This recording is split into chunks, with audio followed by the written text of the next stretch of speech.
Everybody, welcome back to the channel. This is Chris Morris, and we have a really exciting new video today. We're obviously here to talk about the Dobbs decision. Absolutely earth-shattering. People say decisions are historic, and I think this is one of the cases where you really do have a historic decision. Probably, in my opinion, which is not a legal opinion, obviously, probably the biggest, one of the biggest decisions, certainly in the past 40 or 50 years. So Roe v. Wade has been overturned. And what I want to do is I want to get a panel together of people who actually know a little something about this from a unique perspective. So as you guys see, you see all the people around me here. Let me just kind of go around the room. I've got Gail Hahey here. Gail has been in a lifetime of Christian service, Christian ministry. She's watched the pro-life battle really since the very beginning. And so I think we're going to get not only a deeply Christian and theological and moral perspective, but also a historical perspective. I'm really excited to see what Gail has to say.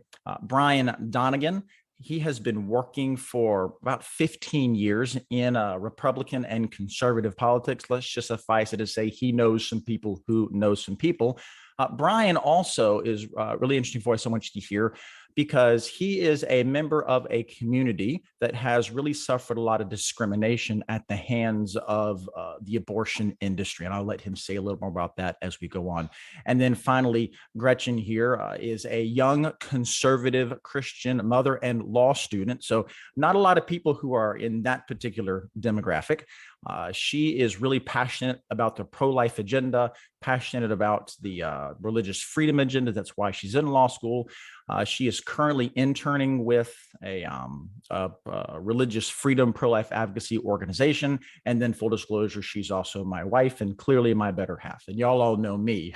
So if we can go ahead and get right on into this, what I want to do is just kind of start by going on the room and asking y'all about your general impressions. And Gail, if we can start with you, what kind of, where were you yesterday? What were your general impressions when you heard the news? Well, this was amazing. I'm on both the church staff and, of course, at a school, and our church does not have office hours on Friday. So again, I was at school. I got a text immediately from one of the church staff, and immediately he says, I've got tears in my eyes. So I gathered the staff that were right around me. We had several, 3 or 4 about that time. And we all got together when we prayed, and we prayed for people to have their eyes open so they could see the truth. We prayed for the ripple effects. Again, one of those kind of things, we're just praising the Lord. This has been a long time battle, and we were so excited. And again, we had tears in our eyes too. Sure. How long has this actually been going on? I mean, I'm a young guy. And so when I came into this world, think about this, Rose has been an old thing to me. How long have we been doing this now? Golly, I think it's been, is it been 73, 4, 5? Yeah, so that's like what 50 years is. Yeah. That's a little longer than me. So yeah, tears in your eyes, lots of celebration, I imagine, right? Absolutely. Hard fought, well-deserved one battle. Now we got a long way to go. We'll talk about that. Brian, how about you? Where were you when what's your general impressions and where were you when the news dropped? Well, when the news dropped, that I was not expecting, I kind of thought that they would wait to drop this as their last decision. So I was expecting next week myself. So when the gavel dropped, I was actually in the shower. But when I heard the news, I was floored.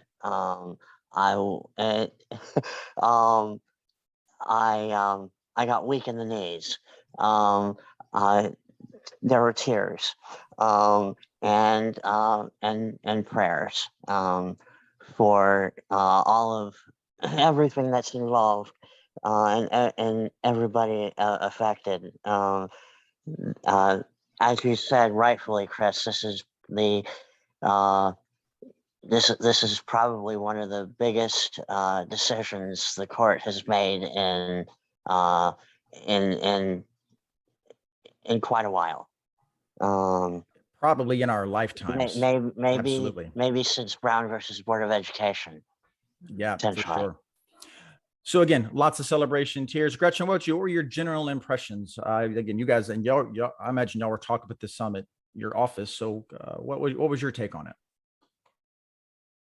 Obviously, I was very happy that you know, they ruled like everyone hoped they had ruled after the unfortunate leaked opinion came out. But happy about it. Yeah. Was there ever any real concern among the people you were talking to that the opinion was, because leaked opinion would in fact change the direction of the opinion, that the court was going to be pressured into maybe moderating its view? Do you have any sense of that? I mean, people certainly felt like that could be a potential possibility, but because also, I mean, leaked opinion is not a final opinion. They can do whatever they want, but I know, I think we were all hoping that, you know, at least they would let the law stand, but, you know, that they would overturn Roe completely, which they did.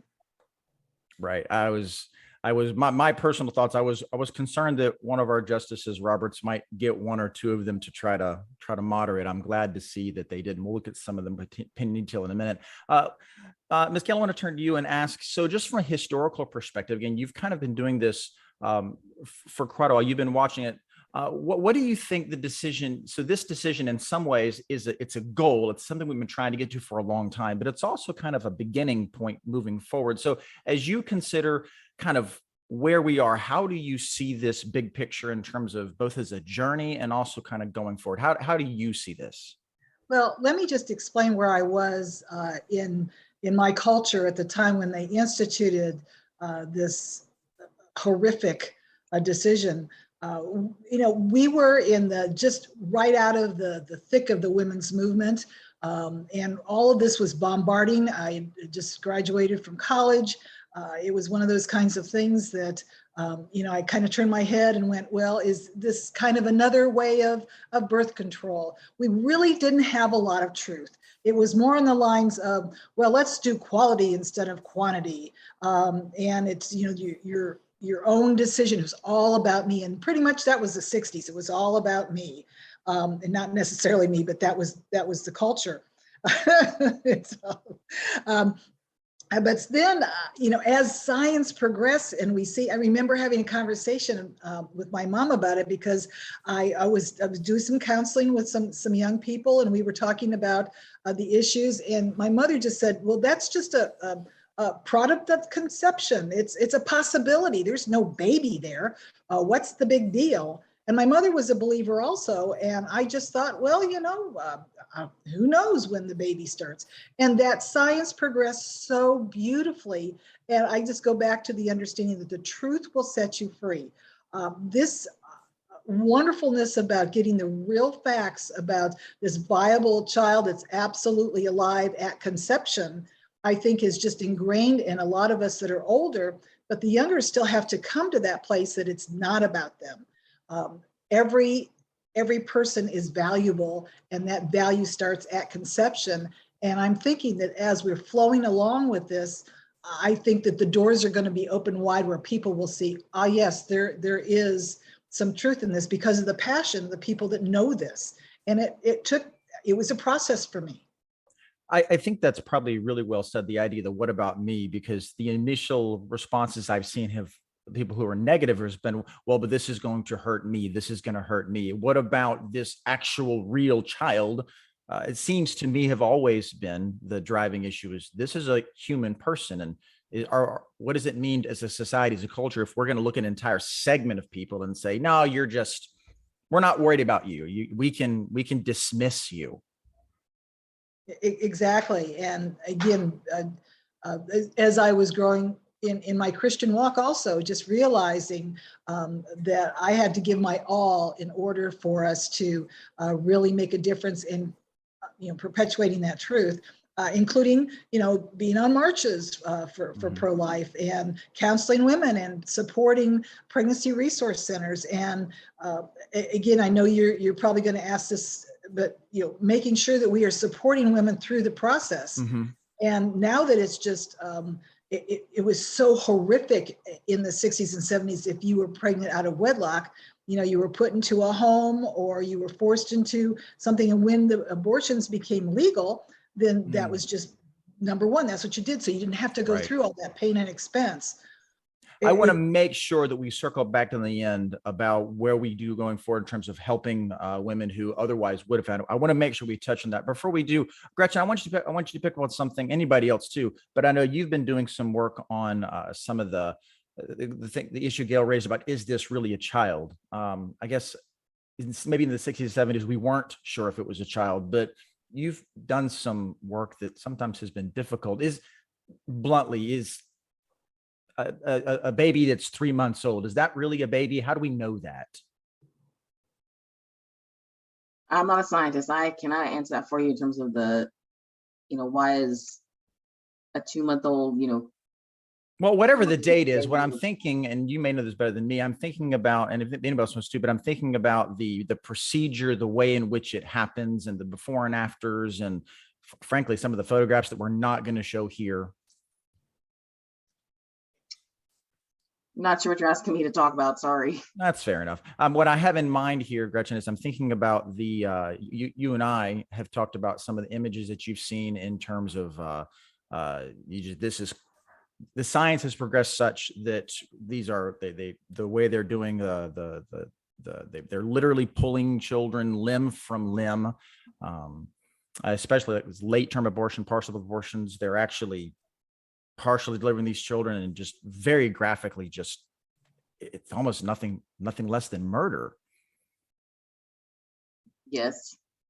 This is where it's just very straightforward yes and no. It's just ending a life, right?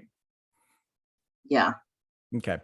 Brian, now you have been a part of a community that has been in a lot of ways discriminated against. And so what would you be open to talking to that a little bit?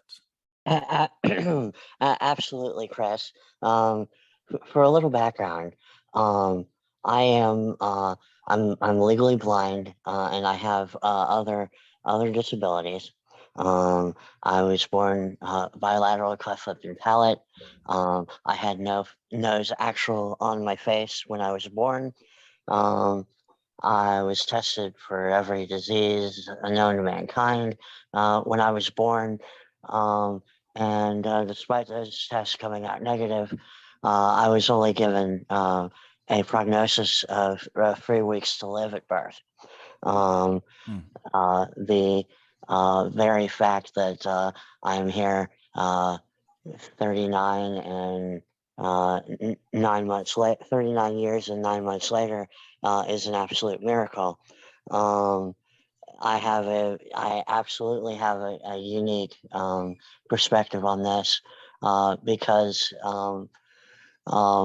there's a disproportionate effect on those who are diagnosed with a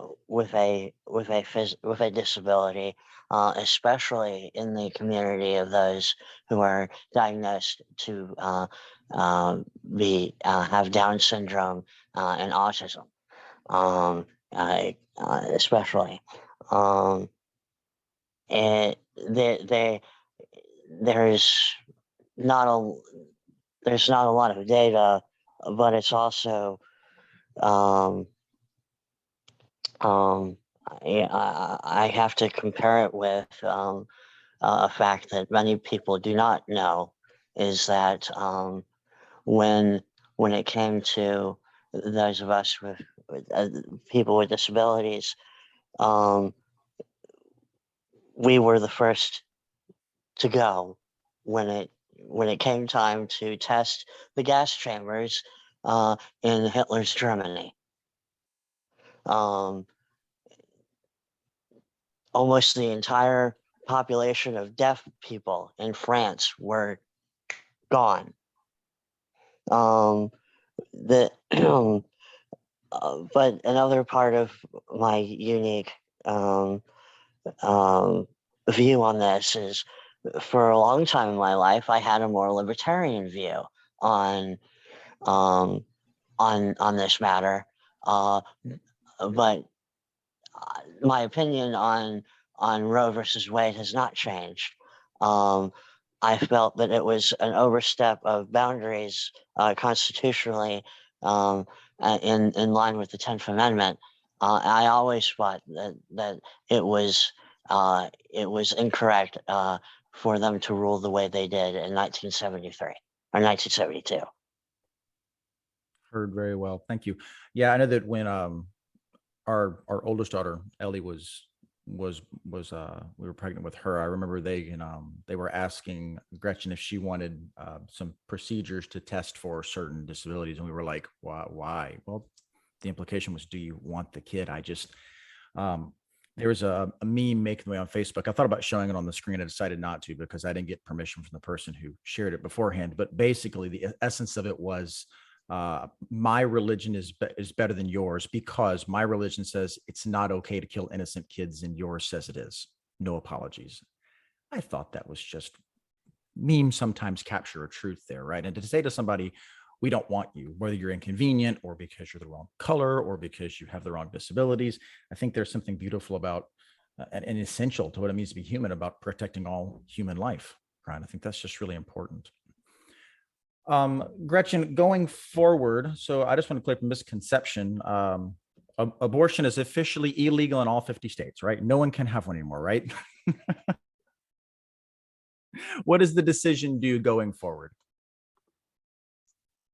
Yeah, so this decision, obviously, overturned Roe versus Wade. And it's giving, sorry, one second, stuff is really playing on my computer. It's giving the decision, states now, well, I shouldn't say that. I'll explain this in the most uncomplicated manner. States have always had the ability to regulate abortion, and they've done that, but because of the Roe versus Wade decision, if they did try to pass certain things, they would have to pass the test that Roe outlined, which most regulations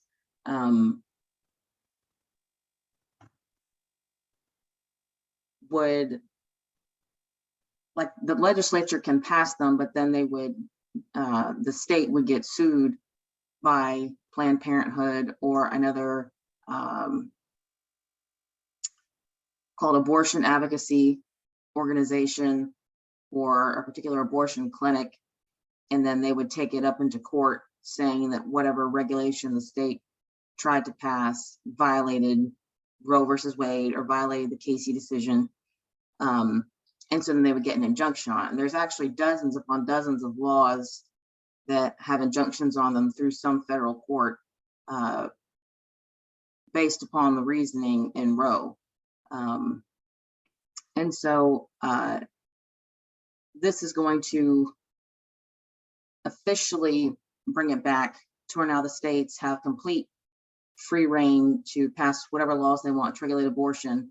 So now it's 100% states' rights issues, which it always should have been. There's no right to an abortion in the United States Constitution. It was just horrible law, horrible decision from the start, because there's no right to privacy and there's definitely no right to murder an unborn child in the United States Constitution. So let me pause you because I want to clarify something and I want to visit the reasoning with you in a second, Gretchen. So what you're saying is, my joke aside a minute ago, abortion is not illegal now in all 50 states. It's now the states get to decide, each individual state has to decide their own policies as to how they regulate abortion, which I presume would be up to banning it entirely to allowing it entirely. Am I hearing you right? I'm sorry, I don't understand your question. So there's a lot of the full regulations. Some states will allow it totally. Some states will ban it entirely, and everything in between now, right? It's a state by state issue. Yes, now the states, and this is it's always been a state issue in terms of states could pass laws. It's just that before that, organizations had the power to sue, stop those laws, and they had to know, and they knew that they had a good chance of getting an injunction because of the decision in Roe. So there was no federal law preventing states from passing abortion regulations. It's just that people knew that if they passed them, that they would get challenged in court. And so now that they know, now the states know they can pass whatever laws they want. And as long as they meet the reasonability test, then they won't have any merit for an abortion Mhm. doctor or an abortion advocacy group to sue them in court over it. So going forward then, so you're clearing up a misconception. A lot of us, even I had this. It sounds like a lot of people, even I, it was the idea was, well, you couldn't pass a law. What you're saying is not that you can't pass a law, is that that law is going to be held if there's an injunction is going to be passed. That hurdle has been removed. And now what pro-lifers can do is, it sounds like, work on a state by state basis to lift those injunctions, to pass new regulations. Is that where we go from here? Yeah, there are a lot of laws that states have passed that are under an injunction, that have a chance that they could, try to get the injunction removed now that the reasoning in Roe has been removed, which most of those injunctions were granted on. But obviously litigation is very time consuming, and it'd probably be quicker, depending upon the political makeup of the state's legislature, for the state's legislature just to meet and pass new law, than it would be to try to go back to court. Just because of how, courts, they have too many cases and it takes sometimes years to have cases settled. So it probably would just be quicker just to have the legislature do it. So there's a call here to either get your legislators to go pass laws or to vote new legislators in the next upcoming elections who will in fact pass those laws. That's right? Yes, in particular states like North Carolina and Virginia, that are more purple, that went more bluish purple, in our last round of elections. Their legislatures are very close where they want to pass legislation, but there's too many abortion advocates, sometimes by 2 or 3 state senators or state house persons that that would stop the pro-life group in the legislature from passing regulations to regulate abortion. So it'll be interesting to see what happens with our next round of elections in November, and especially in the purple states, because if they get more pro-life candidates, then we might see more pro-life legislation coming out next year, especially in the purple states. But that's what I was going to say, and I don't remember. Well, if you remember, by all means, pop back in. The fact that bottom line I'm taking away is that some legal hurdles have been removed that allows this to become a political issue. And Brian, you've been involved in politics for a long time. Yes. And so what do you see going forward as some of the political opportunities here, and also some of the political pitfalls we might want to avoid? First of all, it is June. We are months away from a midterm election, and there's obviously questions as to how is this going to affect the election going forward, in a climate where really the major issues going on are of an economic nature. You the audience may be familiar with the phrase coined from the 1992 election. It's the economy, stupid. Is it really? We're about to find out, especially when we're probably looking at $6 to $7 gallon gasoline, and double-digit inflation by the time people are voting. The major, in my opinion, the major effect of all this will happen when the election is over, and it's time to get back to the legislatures, when the next sessions begin. We're kind of at a point where a lot of states have already had their primaries. A lot of things have been settled. We're kind of at a halftime period, if that makes any sense. It's not so much in your, it's not so much in your primaries, not figuring out which are your most pro-life candidates right now. It's getting, well, let's call it spade a spade. It's the Republican they're the ones who have historically defended the life position. It might be a happy accident that they're also the ones who are going to potentially help with the gas prices and the economy the most. And so you sound hopeful that this is all going to go in the right direction generally, but then we need to focus going forward in a primary process on identifying the most pro-life candidates as we can. Yeah, absolutely. And then we you know, it's what you're thinking about ending this conversation with is how do we move forward? What does it really mean to be pro-life? And in my opinion, pro-life ought to be pro-women and pro-child.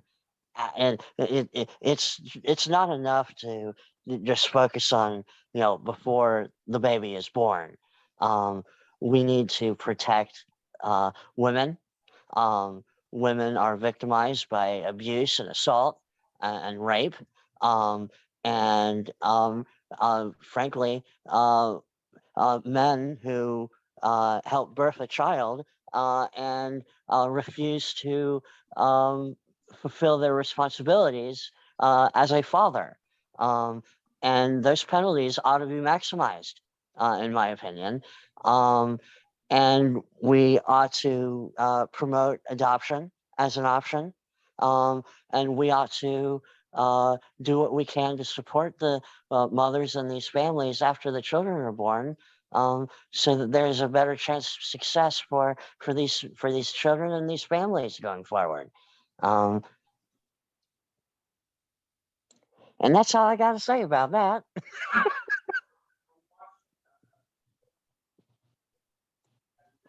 You're muted, Chris. Thank you. I'm watching Gail and Gretchen nod pretty vigorously to some of your points here. So here you are as a guy talking about how that we need to increase penalties, for example, on men and protect women and things like that. So I want to get. And let me say one more thing. Yeah. A lot of people have been, and there's a lot of merit that no man to this point, men should keep their mouth shut on this issue. Well, we're men. We don't.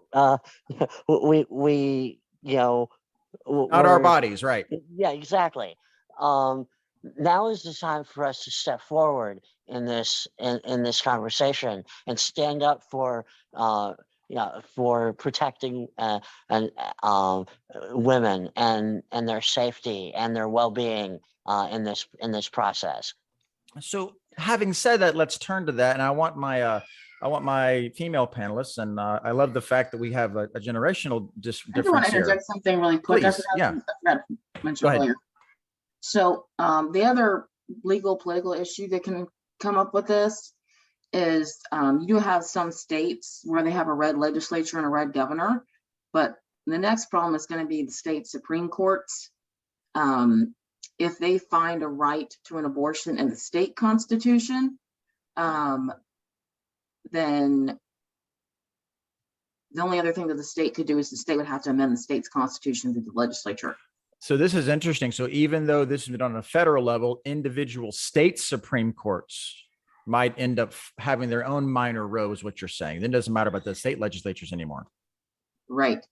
And so that's something that pro-lifers need to work on as well, as helping states, and every state has a different process for electing their state Supreme Court justices. And in some states, unfortunately, they're chosen by the ABA or other processes that elect very liberal judges that do not read things as they're written and try to insert things into the state constitution and that don't belong there. And so even if the legislatures pass more restrictions or regulations on abortion, if the state Supreme Court is very liberal on this issue, they can, find a right to an abortion in the state constitution. It will overturn any legislation that has been passed. And at that point, the only other thing they can do is they have to in the state constitution, which also requires a super mega majority to do. and ultimately, I think the United States, that's what we need, is we need a constitutional amendment declaring that children that are in the womb are persons. But we would have to have Absolutely. obviously a super majority in Congress to do that. But ultimately, I think that's what we need, because then that would prevent states from allowing now what's not, and the next step after abortion, now some are even pushing infanticide, allowing infanticide. Massachusetts has already done this. California is trying to do this, that allows a doctor basically to kill a baby, or gives them leeway in the law to not help children that are born alive as a result of abortions. And so that's going to be an interesting legal topic that's coming up. But yes, just want to mention that. So a lot of people think, well, we can just pass restrictions and we're all good, except, if they have bad justices on the state Supreme Court, then that can quash anything the legislature does, unless it's a constitutional amendment. So a practical point for our pro-lifers going forward, find out the state that you're in. This is not exciting work, but find out how are your Supreme Court justices appointed. Find out who they are, your Supreme Court justices. And then the fact that there are doctors that they're doing literal infanticide, babies who survived abortion, and then doctors are legally allowed to just kill them or let them die. I don't understand the constitutional logic of that. It seems like they're born 14th Amendment actually understood. Persons born in the United States, but I guess that's a conversation we need to continue to have. So I just wanted to know, you said Massachusetts has that. What other state did you mention? California's trying to do that. California's trying to. I hope that that's something that's blown up all over the news, because that's the kind of thing maybe this is a born child, and just to let them die, so let's turn now to talk about this. So we're in our last few minutes here. I want to give a couple minutes to Gail and Gretchen, especially one more time around. Moving forward about what we should do. This is to both of you, what Brown was saying a minute ago, one of the big dings historically against the pro-life movement is that we only care about stopping abortion. We don't care about abortion. We don't care about lives after the babies after they're born. So what do we say going forward to the women who are saying, no, abortion is not an option for you in, say, a state like Florida or Arkansas that makes those kind of restrictions? What do you say then to women? How do you support women who are in a situation for whatever reason where they would have had an abortion, but now they're not? We saved the child, but now what? Ms. Gail, why don't you start us off? Well, again, I really appreciate what Brian and Gretchen have said, that the work is not done. But originally, that was our big focus of let's see what we can do to support that overturning of Roe. But now, many people do not know how many times we do support and promote taking care of the children, taking care of the mom, and encouraging dads to step up. But the pregnancy resource centers, we just had a conversation at our church about what do you do when you reach 50, which a lot of us are over that. And said, do you have a spare bedroom? Can you foster? Can you adopt? Can you be a grandparent to kids for whatever the season is that you need? And the person that was speaking to us was an associate pastor that did adopt 2 little ones at the age of 50. And he just beamed the love of his life that he would have missed if he had not stepped over that. And the actuality is that the stigma of condemning and those kinds of things that go with it, Christians really need to step up. Believers need to step up and say, we're not condemning, we are supporting, we are loving. And if you can't foster, if you can't adopt, connect with people that can, or encourage, or write a check. That's good too. But the reality is that we, I know that I'm part of, diaper drives and baby showers at pregnancy resource centers, and loving on crisis pregnancy people that are just in the mix. And now that they don't feel that, they can run to an abortion and that's the only option for them, we need to step up and just put our arms around them and say, we love you, God loves you, and we have options. Gretchen, what about you? You're right. You are the textbook example. You're a young woman. You shouldn't having to have kids. You should be able to kill your baby so you can advance your career. Well, now you're not allowed to have an abortion anymore. What do we do to support you? I mean, Gail's talking about all these pregnancy crisis centers, and I think that's a phenomenal. We have to do those things. What makes you and your generation feel like that you're actually cared for, that we're listening to you? So it's kind of a twofold strategy. So you have stuff at the local level, like Gail is talking about. We have a great pregnancy resource center here in Florida where they walk with women through the whole process. It's not just an in and out thing. They actually help women all the way through, up until delivery and even after. That's, a great strategy, like Gail's talking about. And this is a thing I've often thought about, if you were to, pull up how many children are up for an adoption in our state of Florida, I would guess it's probably around 2,000, maybe it's more or less. That'd be something to look into, but how many thousands of Christians, go meet in church every Sunday, in every state versus compared to the number of children that are, up for adoption, a number of children in foster care. It's probably more than that. Like Gail, so not everyone is in a position where they can, where they can take a child in immediately, but, is that something you can plan to do? Is that, could you help a mom or, a lot of these women, they need job training. They need to go to school so they can learn to, so they can support themselves.